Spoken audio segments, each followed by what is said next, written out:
In this module, you'll be learning how to multiply decimals using 3 easy steps.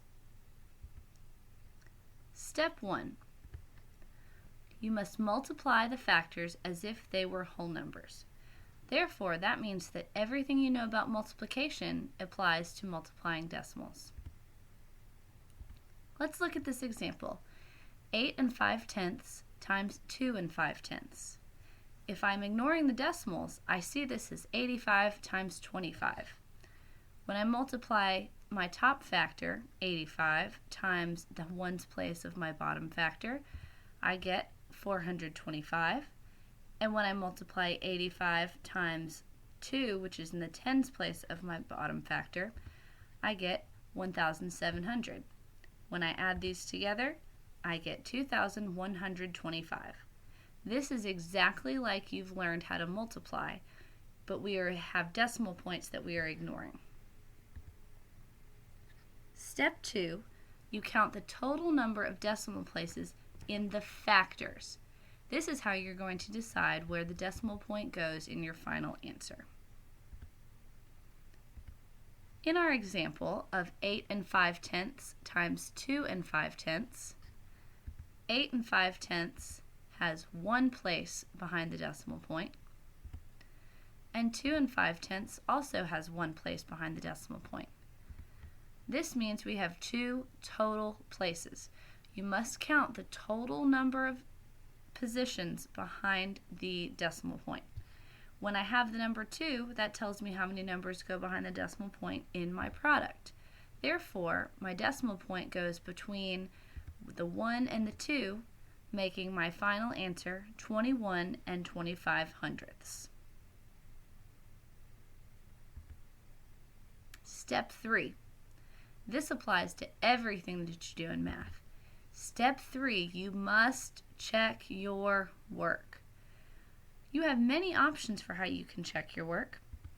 Your first option is to do the inverse operation of division. If we haven't learned how to do division of decimals yet, don't worry about this one right now. Your next choice is to rework the problem. Make sure that you didn't make any silly mistakes.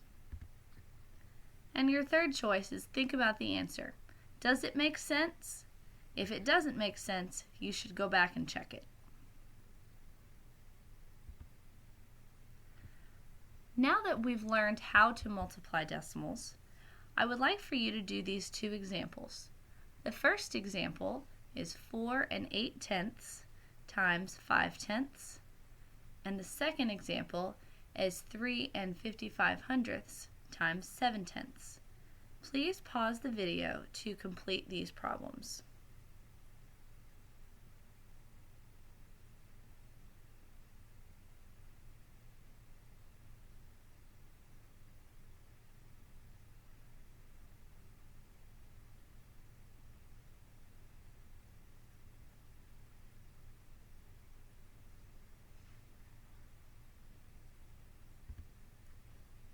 Have you finished your work? If you haven't, please pause the video.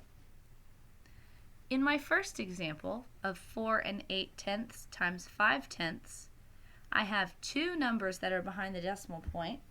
Therefore, my product must also have 2 numbers behind the decimal point. When I multiply these together, my product is 2 40/100, or I can remove the 0 and say 2 4/10. But when I multiply, you can't ignore that 0. In my second example of 3 55/100 times 7/10, I have a total number of 3 numbers behind the decimal point. Therefore, my product must also have 3 numbers behind the decimal point.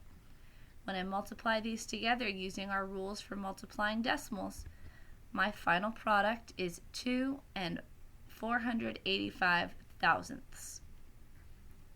This is where it's very important for us to have a strong understanding of place value. If you have any questions about this, please look to the beginning of the unit for understanding place value.